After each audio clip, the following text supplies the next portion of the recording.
Assam study পইণ্টলৈ স্বাগতম জনাইছোঁ। অসম চৰকাৰৰ সমাজ কল্যাণ বিভাগৰ সঞ্চালক মহোদয়ৰ নিৰ্দেশ অনুসৰি যোৰহাট গ্ৰাম্য সংহত শিশু উন্নয়ন প্ৰকল্পৰ অধীনত ৰাইজৰ বাবে এটা নিৰ্দেশনা জাৰি কৰা হৈছে। এই নিৰ্দেশনাত অংগনবাদী কৰ্মী আৰু অংগনবাদী সহায়িকাৰ পদৰ বিষয়ে উল্লেখ কৰা হৈছে।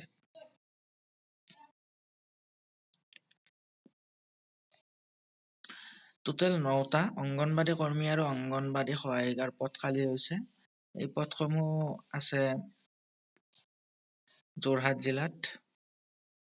এই পদসমূহ যিসকল ইচ্ছুক মহিলা আবেদন কৰিব বিচাৰে তেওঁলোকে 21/3/2022 ভিতৰত আবেদন কৰিব লাগিব। আবেদনকাৰীৰ বয়স হ'ব লাগিব 18 বছৰৰ পৰা 44 বছৰ। আৰু বাকী চৰ্তসমূহ এনেধৰণৰ অংগনবাদী কেন্দ্ৰৰ কৰ্মী আৰু সহায়িকা পদৰ আবেদনৰ প্ৰাৰ্থীগৰাকী উল্লেখিত অংগনবাদী কেন্দ্ৰৰ জৰীপ এলেকাৰ ভিতৰৰ স্থানীয় বাসিন্দা হ'ব লাগিব। মিনি অংগনবাদী কেন্দ্ৰৰ বাবেও প্ৰাৰ্থী কেন্দ্ৰৰ জৰীপ এলেকাৰ স্থানীয় বাসিন্দা হ'ব লাগিব।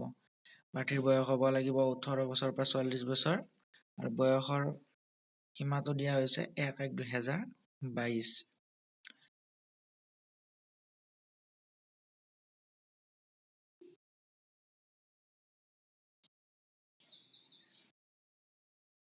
অংগনবাদী কেন্দ্ৰ কৰ্মী বা মিনি অংগনবাদী কৰ্মীৰ পদৰ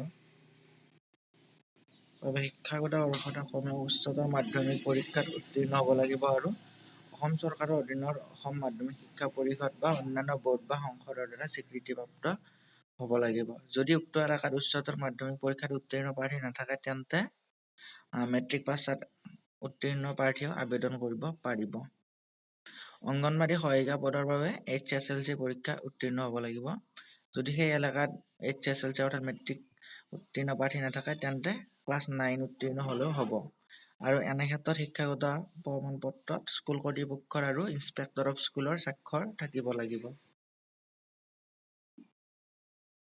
আৰু এই পদসমূহৰ আবেদনৰ যিটো ঠিকনা আছে সেইটো হৈছে শিশু উন্নয়ন প্ৰকল্প বিষয়া, যোৰহাট গ্ৰাম্য সংহত শিশু উন্নয়ন প্ৰকল্প।